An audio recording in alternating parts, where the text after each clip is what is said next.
As he began his historic visit to Tamil-dominated north of Sri Lanka, the Prime Minister today came face to face with people desperate for news of missing relatives.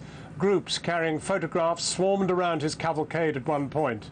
He flew from the capital, Colombo, to a military airstrip just outside Jaffna, the first international leader to set foot in the region since Sri Lanka's independence well over 60 years ago.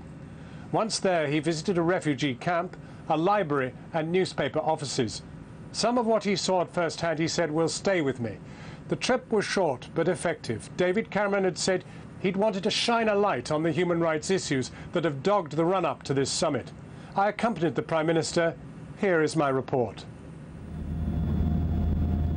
Etched by the beach, looking down from David Cameron's plane, we crossed the killing fields upon which some 40,000 people are estimated to have died in the closing weeks of the Civil War.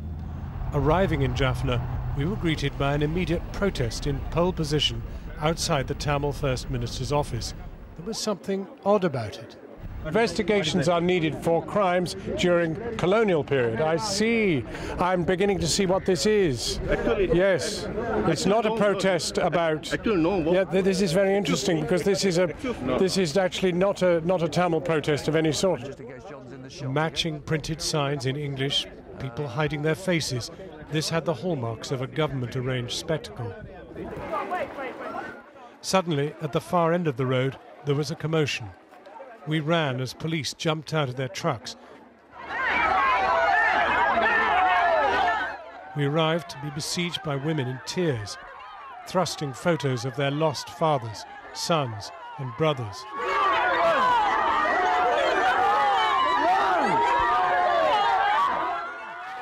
Many of them had surrendered at the end of the war 4 years ago and simply never been seen again. They begged me and others to persuade Mr. Cameron to help them find out what had happened to them. 7 years ago. Captured by the army.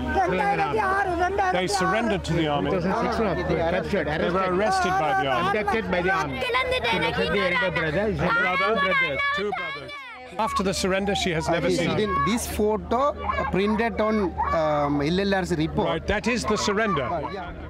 By the time we had to leave, I found myself with a bundle of more than 100 letters for him. This demonstration too had its activists, but the genuine emotion was palpable too. Mr. Cameron then appeared on the balcony of the First Minister's office. The Tamil minister had armed him with a list of strong demands for Sri Lanka's President Rajapaksa. It was as he left that the protesting mothers broke through police lines and surged around the Prime Minister's car. Still more ran towards our departing convoy, police beating and throwing others to the ground, whilst protesters pressed photos of their loved ones at our windows. The UN Human Rights Commissioner complained only last month that such protesters are later severely intimidated. As we moved on, we met another protest by the same matching signs which had been sported at the previous pro-government protest. Mr. Cameron had insisted on visiting the Tamil Utayan newspaper, where editors have been constantly threatened. As the printing presses rolled, we learned from one man about how earlier this year a gang of men firing pistols set fire to some of the machines. Mr. Cameron praised the journalists for their bravery in working on despite intimidation and worse. So, to a refugee village, residents are still waiting to return to homes they were driven out of 20 years ago. Mr. Cameron was clearly moved by what he described as powerful scenes. Everywhere he went, he was mobbed by the people of the north of this island.